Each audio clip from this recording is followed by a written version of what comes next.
Hello everyone, welcome to my YouTube channel Learn Physics with R.K. Tomar. In the last video we started error analysis और आज भी हम error analysis को continue करेंगे। पिछली class में हमने निकाला था कि absolute error, mean absolute error, relative error, percentage error, इनको कैसे निकालते हैं। और आज की क्लास में हम पढ़ेंगे कॉम्बिनेशन ऑफ एरर्स, यानी कि अगर मेरे पास कुछ क्वांटिटीज हैं जिसमें ऑलरेडी एरर है, तो अगर मैं उन्हें ऐड करता हूं, सबट्रैक्ट करता हूं, मल्टीप्लाई करता हूं या डिवाइड करता हूं, तो उनके एरर्स के साथ क्या होगा वो आज की क्लास में सीखेंगे। ठीक है, तो सबसे पहले हम सीखेंगे एडिशन के। मान लीजिए आपके पास दो फिजिकल क्वांटिटीज हैं x और y, और इन दोनों के अंदर ही मैं मान रहा हूं कि कुछ ना कुछ एरर है। तो ये देखो, हमने पिछली क्लास में सीख लिया था कि इन्हें रिप्रेजेंट कैसे करते हैं। तो फिजिकल क्वांटिटी होगी x, ये उसकी होगी ट्रू वैल्यू, और ये प्लस माइनस और उसका मीन एब्सोल्यूट एरर। याद आया ना। इसी तरीके से जो y हो जाएगा वो भी इसकी true value plus minus delta y हो जाएगा। अब हमें कराना है इनका सम।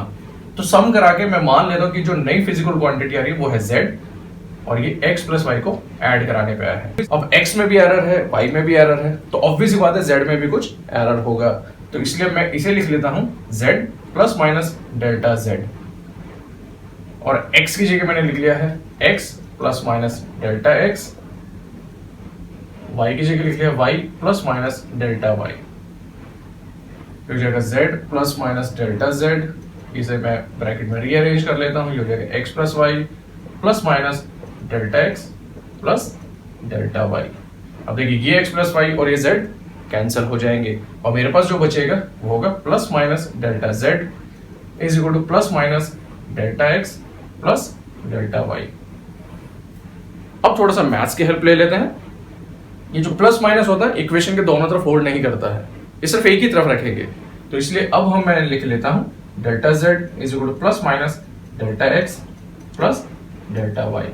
अब आप में से कुछ बच्चे पूछ रहे होंगे सर दोनों तरफ क्यों नहीं लिखते हैं, ये तो दोनों तरफ रहे। तो देखो आपको याद दिलाता हूं, आप मैथ्स में क्वेश्चन करते हैं, फॉर एग्जांपल आपका आ गया x square is equal to 4, तो फिर आप नेक्स्ट स्टेप में लिखते हो तो x is equal to plus minus 2 लिखते हो ना। तो आपने क्या किया था यहाँ पे, तो आपने स्क्वायर रूट किया था। तो स्क्वायर रूट तो दोनों तरफ का किया था, एक्स स्क्वायर का भी स्क्वायर रूट करोगे तो वहां भी प्लस माइनस एक्स आना चाहिए था, तो नहीं लिखते ना। तो इसी तरीके से जब यहाँ पर भी हम सिर्फ एक तरफ ही लिखते हैं, यानी कि एक्स की जो पॉसिबल वैल्यूज है वो प्लस माइनस 2 है। सिमिलरली यहाँ पर भी एरर्स की जो पॉसिबल वैल्यूज है वो एक बार प्लस में डेल्टा एक्स प्लस वाई हो जाएगा, और ऐसे ही एक बार माइनस में delta x plus delta y हो जाएगा। तो हमारे को जो पता चला है वो क्या कंक्लूजन निकल रहा है कि during addition of any two quantities which are having errors, then the mean absolute error in the resultant quantity is the algebraic sum of the mean absolute error in the individual quantities. Clear हो रहा। अब इसी तरीके से subtraction करना है, और चलो हम उससे पहले करके देखते हैं। सब्ट्रैक्शन के केस में भी बिल्कुल सेम शुरुआत होगी आपकी, दो फिर वही फिजिकल क्वांटिटीज हैं जिसमें ये उनका एरर है, और उस पर हमें जो ऑपरेशन फॉलो करना वो सब्ट्रैक्शन का है। फिर वैसे ही लिख देंगे हम z की जगह z plus minus delta z, x की जगह x plus minus delta x, और y की जगह फिर वही y plus minus delta y। आप इसे फिर रीअरेंज करेंगे नेक्स्ट स्टेप में, और ये बन जाएगा x minus y plus minus delta x plus delta y।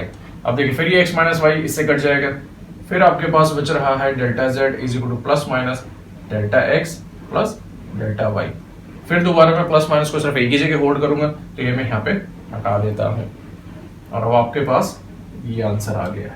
तो अब देखिए हमारा जो एडिशन और सब्ट्रैक्शन का कंक्लूजन वो एक जैसा ही आ रहा है। यहाँ पर भी delta z is equal to plus minus sum of delta x plus delta y था, और एडिशन में भी यही आया था। इसका मतलब क्या है कि चाहे आप एडिशन का रूल फॉलो कर रहे हैं या सब्ट्रैक्शन का, एरर हमेशा ऐड ही होगा। तो हम यहाँ से कह सकते हैं that errors are always additive in nature. Errors को कोई फर्क नहीं पड़ता है कि आप चाहे उसमें सब्ट्रैक्शन का रूल फॉलो करा रहे हैं या फिर एडिशन का। क्लियर हो गया यहाँ तक। चलिए अब जल्दी से देखते हैं कि मल्टीप्लिकेशन में क्या होने वाला है। ये थोड़ा सा ट्रिकी, तो मल्टीप्लिकेशन की भी शुरुआत हम इन्हीं फिजिकल क्वांटिटीज के साथ करेंगे। बस इस बार अब हमारा जो फॉर्मूला हो जाएगा z is equal to x into y. फिर वही दोबारा वैल्यूज डाल देते हैं, तो z की जगह मैं लिख दूंगा z plus minus delta z, x की जगह जाएगा x plus minus delta x, और y फिर दोबारा y plus minus delta y। अभी इस बार मैं क्या कर रहा हूँ, देखो इसमें z कॉमन ले लेता हूँ, तो ये मेरे को मिलेगा 1 plus minus delta z divided by z। Similarly यहाँ से मैं x कॉमन लूंगा और यहाँ से y कॉमन लूंगा, और फिर एक्सप्रेशन कुछ इस तरीके से दिखेगा x into Y in bracket 1 plus delta x by x, और इसमें बच जाएगा 1 plus minus delta Y by Y. अब ये एक्स वाई इस जेड से कैंसिल आउट हो जाएगा, तो मेरे पास बचेगा 1 plus minus delta Z by Z, और इन दोनों ब्रैकेट को मल्टीप्लाई करा देते हैं। फिर देखते हैं एक्सपेंशन के बाद क्या टर्म्स आती हैं, एंड आई होप आपकी भी यही टर्म्स आएंगे। सिंपल मैथ्स है यहाँ पे। चलिए, अब ये 1 भी इस 1 से कैंसिल आउट हो जाएगा। अब एक बात पूछता हूँ बच्चों में आपसे, देखो आप सारे 11th क्लास में हो, अब मैं आपसे छोटा सा क्वेश्चन कर लेता हूँ कि अगर मैं दो नंबर्स को मल्टीप्लाई कराता हूँ तो उनका जो रिजल्ट आएगा मल्टीप्लाई कराने के बाद जो आएगा वो उन इंडिविजुअल नंबर से छोटा होगा या हमेशा ही बड़ा होता है? तो है बहुत इजी सा क्वेश्चन, लेकिन कई बार वो आप मुझे बाद में गलती से भी आंसर बोल चुके होंगे कि बड़ा ही आंसर आएगा, छोटा भी आता है अगर वो आपके नंबर 1 से छोटे हैं। देखिए एग्जांपल ले लेते हैं, 0.2 इंटू 0.3 मल्टीप्लाई कराया मैंने, तो 0.2 इंटू 0.3 कराएंगे तो हो जाएगा 0.06, यानी कि इन दोनों से इंडिविजुअली छोटा हो गया है। सिमिलरली ऐसा ही कॉन्सेप्ट हम यहाँ लगाने वाले हैं। जो हमारा डेल्टा एक्स है, डेल्टा वाई है, ये ऑलरेडी छोटा सा एरर है, और फिर अगर मैं उस डेल्टा एक्स को एक बड़ी ट्रू वैल्यू से एक्स से डिवाइड भी करा दूं तो ये जो डेल्टा एक्स बाय एक्स है ये अपने आप में बहुत छोटी टर्म है। Similarly delta y by y जो है ये भी अपने आप में बहुत छोटी टर्म है। अब छोटी टर्म दूसरी छोटी टर्म से मल्टीप्लाई कर रही है तो और छोटी टर्म आ जाएगी, देयरफॉर इस पूरी टर्म को हम नेग्लेक्ट कर देंगे क्योंकि हमारी बहुत छोटी टर्म आई है। तो हमारे पास जो बच रहा है वो है, यहां से बचेगा सिर्फ delta z by z, plus minus भी लिख लेता हूं अभी, और यहां पर हमारे पास बचेगा plus minus delta x by x plus delta y by y. दोबारा फिर वही मैथ्स की आइडेंटिटी, हम प्लस माइनस को एक तरफ ही लिखते हैं। तो ये हमारे पास अब फाइनल आंसर बच रहा है that delta z by z is equal to plus minus sum of delta x by x and delta y by y। तो यहां पर हमने क्या सीखा कि मल्टीप्लिकेशन करते टाइम हम रिलेटिव एरर का कॉन्सेप्ट लगाते हैं, और रिलेटिव एरर मैंने पिछली क्लास में आपको समझा दिया था, यानी कि mean absolute error divided by true value. तो मल्टीप्लिकेशन में हमारा रिलेटिव एरर का सम रिजल्ट के अंदर आता है, एडिशन सब्ट्रैक्शन में मीन एब्सोल्यूट एरर का सम आ रहा था, यहाँ पे रिलेटिव एरर का आता है। क्लियर हो गया ना? अब जल्दी से हम कर लेते हैं अगला डिवीजन वाला। तो बिल्कुल ऑलमोस्ट ऐसा ही है, तो ट्राई कर दोबारा, हमारी स्टार्टिंग तो ऐसे रहेगी। अब हम यहाँ पर भी z, x और y की वैल्यू डाल देते हैं, तो ये मुझे दिखेगा z plus minus delta z is equal to, और बच्चों एक बात और बताओ, ये इन सब में सबसे ज्यादा इंपॉर्टेंट है, तो एग्जाम में सबसे ज्यादा जो चांसेस होते हैं वो डिवीजन के ही होते हैं। और x की जगह मैंने डाला x plus minus delta x, और y की जगह डाल देता हूँ y plus minus delta Y.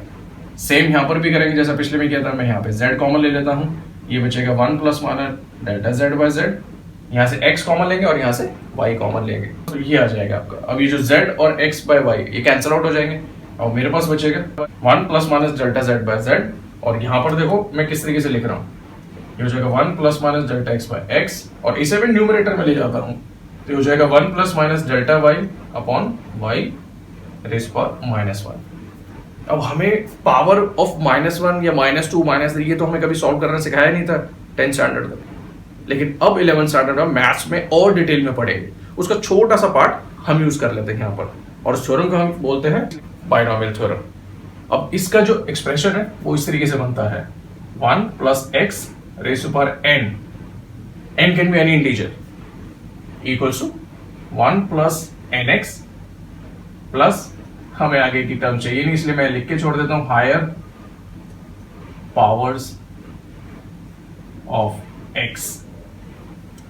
ये आपको मैथ्स में जरूरत पड़ेगी, पर हमें फिजिक्स में सिर्फ इन दो टर्म्स में ही हमारा काम बन जाता है। हायर पावर ऑफ x का मतलब कि पहली टर्म x की पावर 0 है, दूसरी टर्म में x की पावर 1 है, अगली टर्म x की पावर 2 होगी, फिर x की पावर 3, फिर x की पावर 4, और ये कब तक बढ़ेगा जब तक वो n अचीव नहीं कर लेता। ठीक है, वो मैथ्स में करेंगे डिटेल में, हमें सिर्फ इतना ही टर्म चाहिए। अब इस कॉन्सेप्ट को मैं यहां पे लगा रहा हूं, तो देखो वो क्या बन जाएगा, तो हमारी इक्वेशन बन जाएगी 1 plus minus delta z by z equals to 1 plus minus delta x by x as it is. अब यहाँ पे बाइनोमियल थ्योरम लग रही है, तो उसमें जो पहली टर्म आती है वो तो 1 ही होती है, ये हो जाएगी 1, फिर ये जो n है यानी कि जो पावर है, यहाँ पे पावर क्या है -1, वो आपकी इस टर्म से मल्टीप्लाई करेगी, तो प्लस माइनस उल्टा होकर हो जाएगा माइनस प्लस, तो ये हो जाएगा minus plus delta y by y, और बाकी की टर्म्स की जगह हम लिख देंगे terms having higher powers of delta y by y, अब क्या उन्हें हमें कंसिडर करने की जरूरत है? नहीं जरूरत है, क्योंकि डेल्टा वाई बाय वाई अपने आप में छोटी क्वांटिटी है, उसका मैं स्क्वायर करूंगा, क्यूब करूंगा, ये और पावर बढ़ती जाएगी, वो और छोटा होता जाएगा। इसलिए हम इन सारी टर्म्स को जितनी भी आएंगी उनको नेग्लेक्ट कर देते हैं।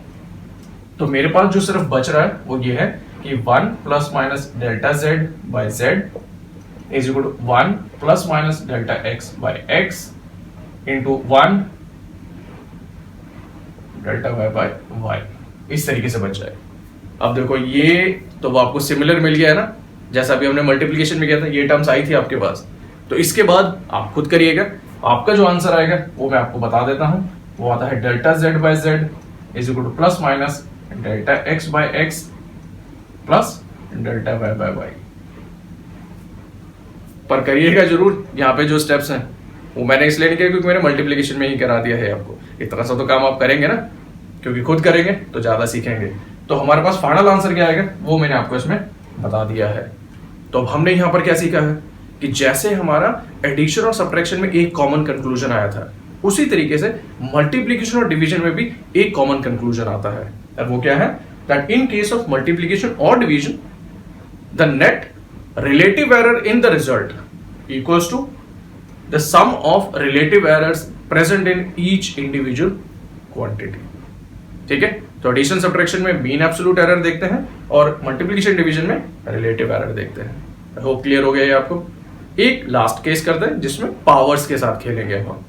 ठीक, वो आप ही करेंगे, स्टार्टिंग में करूंगा पर खत्म आप ही करेंगे। मान लीजिए कि आपका एक z जो है इस बार x की पावर n है, तो x जो है उसमें भी पहले से कुछ एरर है, तो उस x को मैं लिख लेता हूं इस बार x plus minus delta x की पावर n। अब जब x में एरर है तो ऑब्वियस ही बात है z में भी एरर आएगा, और उसको मैं रिप्रेजेंट कर लेता हूं z plus minus delta z। अब देखिए इसमें से मैं z कॉमन ले लेता हूं तो मेरे पास बचेगा 1 plus minus delta z by z। अब यहां से अगर मैं x कॉमन लेता हूं तो ध्यान से देखिएगा बच्चों, ये बचेगा x की power n into 1 plus minus delta x by x की पावर n। अब ये z और x पावर n तो कैंसिल हो जाएगा और हमारे पास बच रहा है सिर्फ 1 plus minus delta z by z is equal to 1 plus minus delta x by x की पावर n। अब इसको एक्सपेंड कैसे करूं?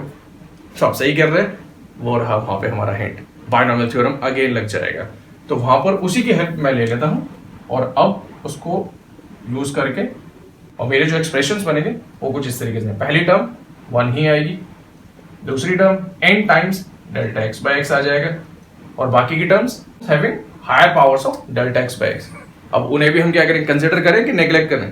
तो आप सही कह रहे हैं कि वो पहले से ही छोटी टर्म है डेल्टा x बाय x, तो और स्क्वायर क्यूब या पावर 4 करते रहूंगा तो उनकी वैल्यू और छोटी हो जाएगी। इसी वजह से हम इसको भी नेग्लेक्ट कर देते हैं। ये सारी टर्म्स खत्म, तो मेरे पास जो बच रहा है वो सिर्फ इतना बचेगा,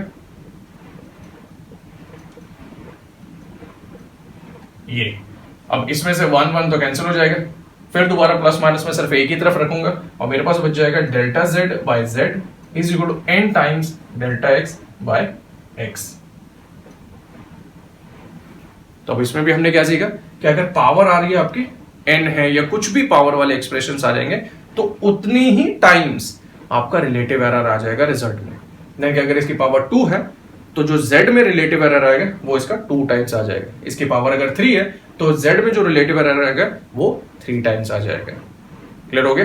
तो ये था आपका theoretical concept for propagation of errors या फिर कॉम्बिनेशन ऑफ एरर्स बोलते हैं, और ये डेरिवेशंस एग्जाम में आती ही आती हैं। सो आई होप आपको सारी की सारी डेरिवेशंस क्लियर हो गई हैं। अगर फिर भी किसी को छोटा सा भी डाउट है तो मेरे कमेंट बॉक्स में अपने डाउट को लिखना मत भूलिएगा। नेक्स्ट क्लास में हम इन्हीं सारे एक्सप्रेशंस के ऊपर न्यूमेरिकल्स करने वाले हैं, which are again very very important from your school exam as well as competitive exam point of view. तो उस वीडियो को भी मिस मत कीजिएगा।